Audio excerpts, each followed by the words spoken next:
ఒక చిన్న పల్లెటూరు. ఆ ఊరిలో రాము అనే ఒక రైతు ఉండేవాడు. అతను చాలా కష్టపడి పొలంలో పనిచేసేవాడు.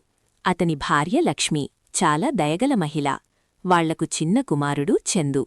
చందు చాలా తెలివైన, ఆత్మవిశ్వాసమున్న బాలుడు.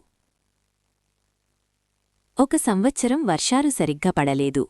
పొలాల్లో నీరు ఎండిపోయింది. పంటలు ఎండిపోతున్నాయి. రైతులందరూ ఆందోళనలో ఉన్నారు. రాము కూడా చాలా బాధపడ్డాడు. ఒకరోజు చందు తన తండ్రిని అడిగాడు, నాన్నా, మనమేదైనా కొత్తగా ప్రయత్నించలేమా? రాము నవ్వుతూ, బిడ్డా, నీ ఆలోచనేమిటి అని అడిగాడు. చందు స్కూల్లో నేర్చుకున్న ఒక విషయం చెప్పాడు.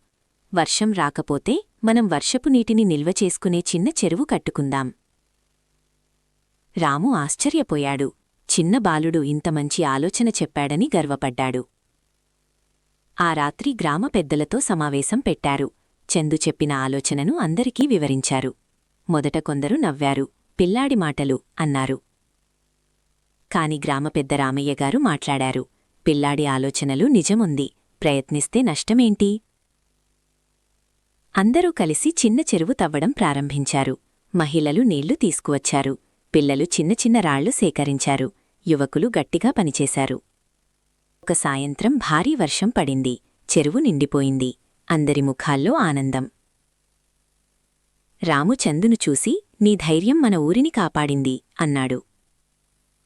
చెరువు నీటితో పొలాలు మళ్లీ పచ్చగా మారాయి. పంటలు బాగా పండాయి. ఆ సంవత్సరం గ్రామంలో పెద్ద పండుగ చేశారు. పల్లెటూరులో డప్పుల మోగింపు, హరిదాసుల పాటలు, పిల్లల ఆటలు, ఎక్కడ చూసినా సంబరమే.